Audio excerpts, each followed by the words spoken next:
3 ways your house can make money for you. This is from Barron's. Let's go through and see what they have to say. I'll add some commentary along the way.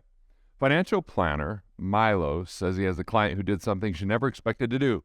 Rent out a room in her San Francisco house. Now, I don't know about you guys, but if I told my wife we were going to rent out a room in our house, she wouldn't be very cool with that. Although, she did mention that as a potential strategy for my sister who's going through divorce, so you never know.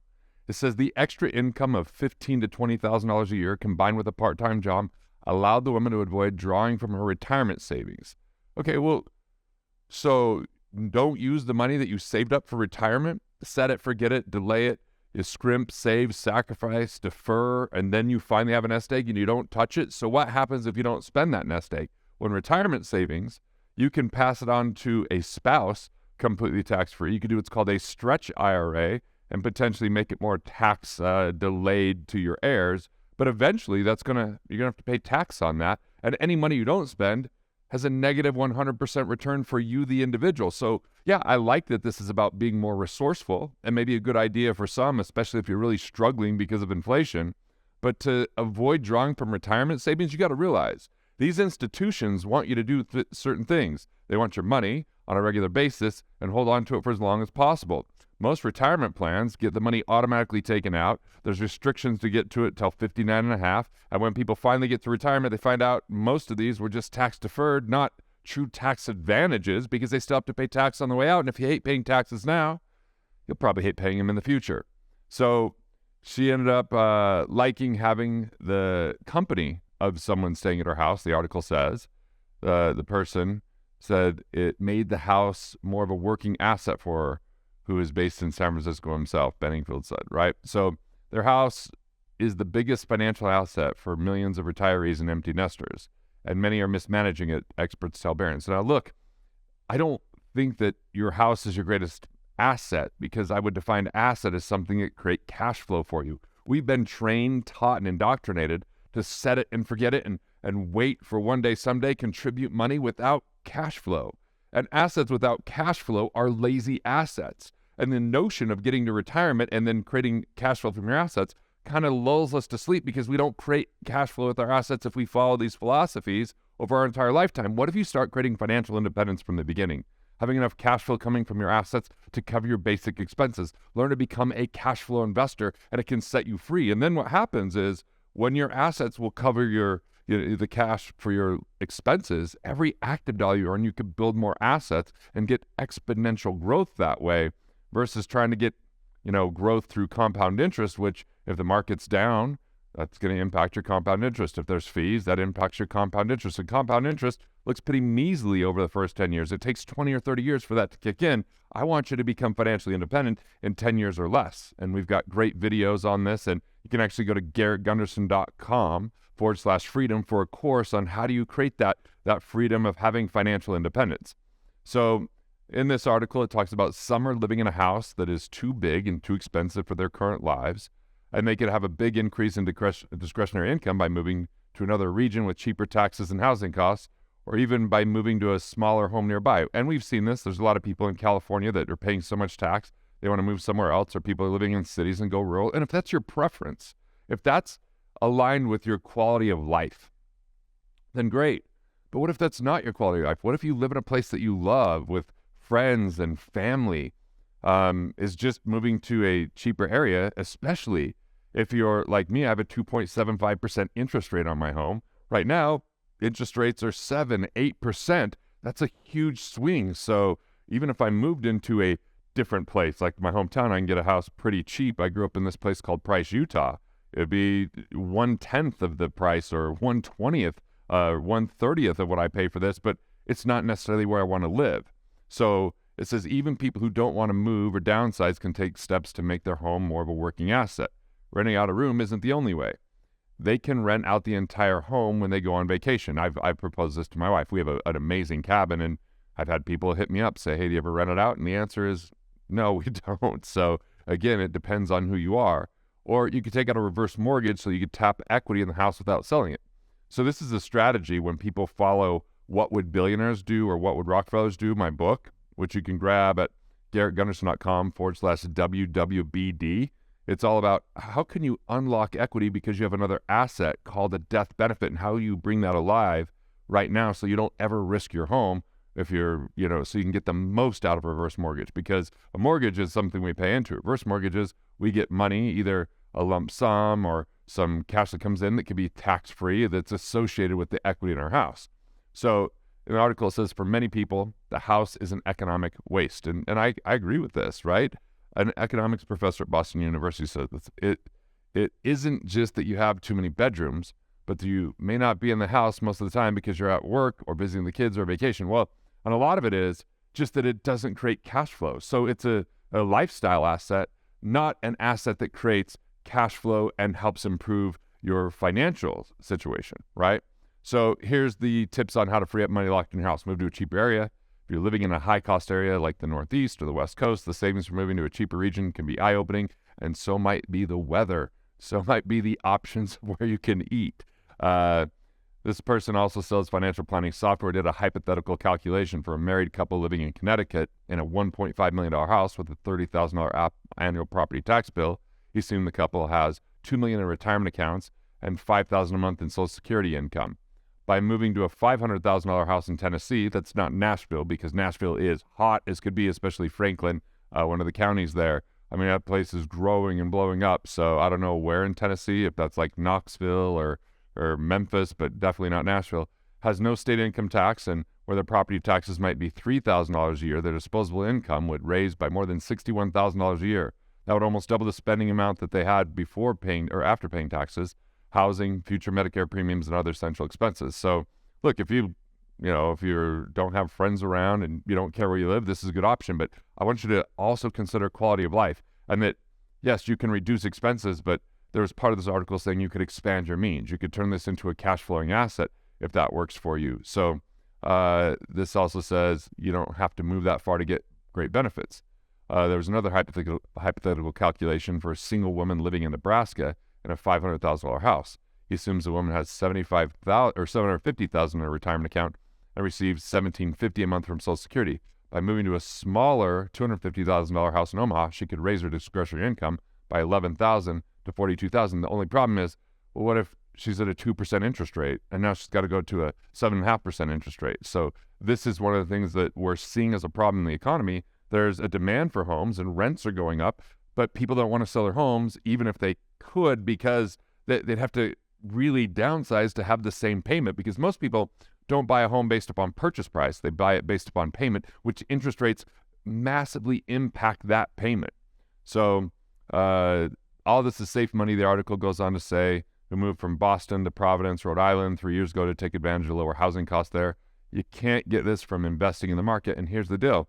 I'm all about becoming more efficient and cutting unnecessary costs or things that don't directly impact quality of life. But 3 years ago, interest rates were amazing, so it kind of invalidates some of this. Of course, moving can be wrenching, especially if you grew up in an area, you've lived there for a long time. Financial planner and certified public accountant Greg Will of Frederick, Maryland, agrees moving can make a huge difference in finances for people, but nonetheless only recommends the clients do it if they need money for a comfortable retirement. So part of this is what's interesting is saying, hey, the market hasn't quite cooperated because of some things that happened in 2020 and some things that have been happening because of high inflation, and interest rates had been so low for a long time that now retirees have a little bit better interest rates, but we have concerns about, how are the banks going to be? What's going to happen in the economy?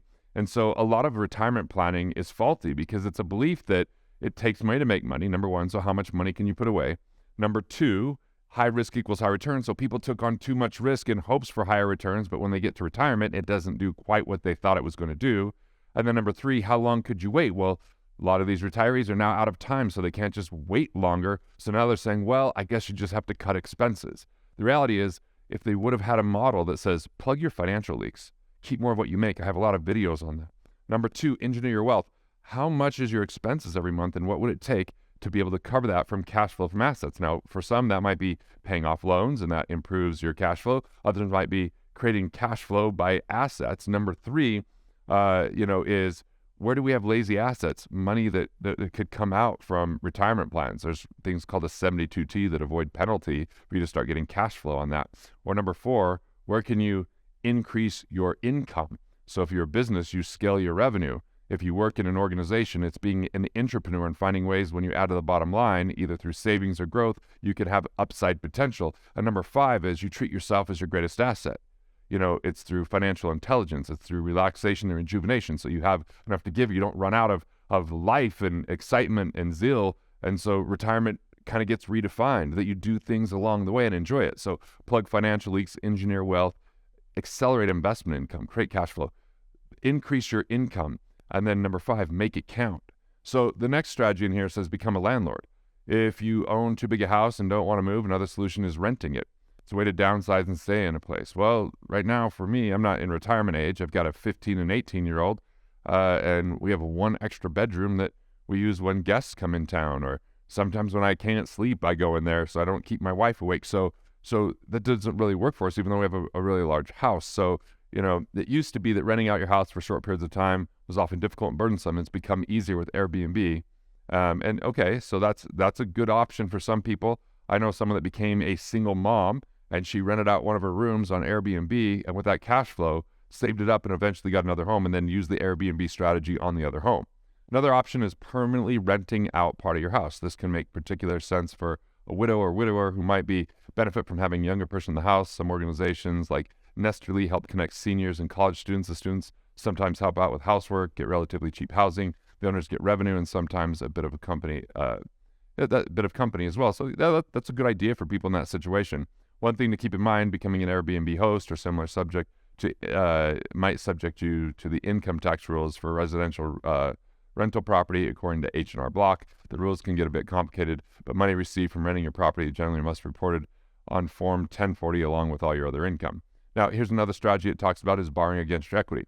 After a long run-up in home prices, seniors are sitting on some $11.8 trillion in home equity, according to the National Reverse Lenders Association, a trade group. Many of these seniors have inadequate savings for retirement, and a reverse mortgage would allow them to tap into their equity and still remain in the same house. So this is something to look into if you don't have enough cash and you're in an older situation, or maybe your parents don't or grandparents. This could be something that could get them access to tax-free money. So reverse mortgages can be used to lessen the sequence of return risk in retirement portfolios. Sequence risk occurs when the stock market takes a nasty dive early in someone's retirement, forcing the retiree to sell battered stocks to fund living expenses. I call that disinvesting, and that's a good point. That is a problem for some people.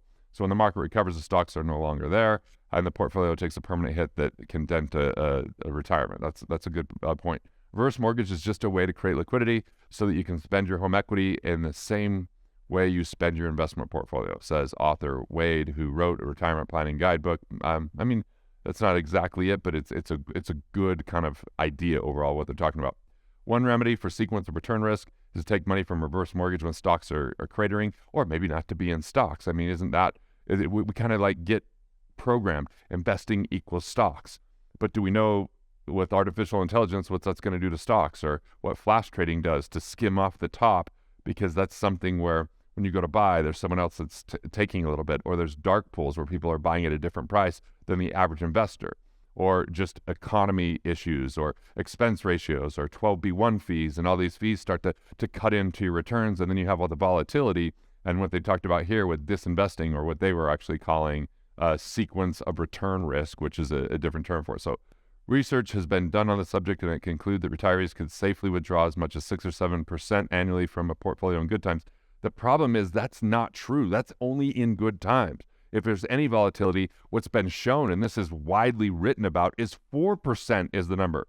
Well, right now, why be in stocks if you're a retiree and you get more than 4% in treasuries or CDs? I know there's some real issues with the banks that we have to take into consideration, but the stock market is also going to be impacted by those economic declines. So another way to protect against sequence risk, or what I would call disinvesting, is to use reverse mortgage to permanently lower your distribution rate on your investment portfolio. So it just means you're taking less from your investment portfolio by doing that. One caveat on reverse mortgages, they aren't cheap. To get a reverse mortgage on a $1 million house, you'll pay approximately $32,000 in origination fees, mortgage fees, and mortgage insurance fees.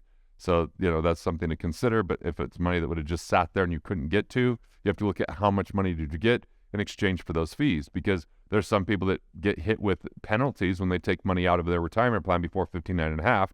So this is the cost of doing business. So you have to look at it and analyze that. The downside of a home equity line of credit is the bank can freeze or reduce it in certain circumstances.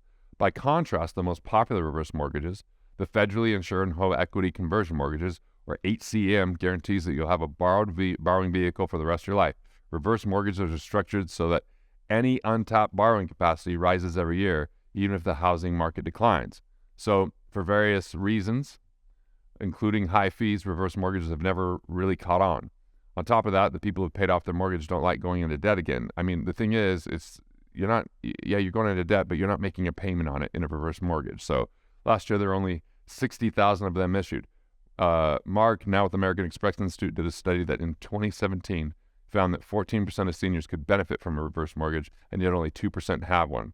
So a lot of this is just people don't know about it. So they're talking about tapping into your equity. They're talking about downsizing your home and moving to a different place that's a little bit harder with the way interest rates are today, or renting out your home. And especially if you're going to be gone for an extended period of time, that could work. Or if you want to rent out, a basement in Utah, there's a lot of basements. So there's kind of a separate living space that way. But you just kind of have to look at what works for you. So hopefully this opens your eyes to a few different ways you can make money from your home, but don't look at your house as your greatest asset. It's not a cash flow. It's a lifestyle thing. That's fine. I don't think that you have to rent. I know there's other people out there that say only rent, but we like to fix up our home. We like the memories that we create here. It's part of our overall sense of what we do, but it's not what we consider our greatest asset. You are your greatest asset. Your ability to earn money, and then your knowledge of how to keep more of what you make, and then how to grow that money and grow it in a way that it creates cash flow and financial independence.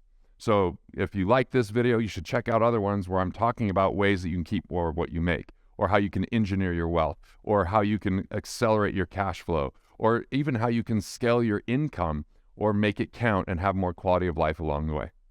Hey, thanks for watching. I appreciate it. And if you're enjoying these videos, well, there's good news. More where that came from. So go ahead and click through and watch the next video now.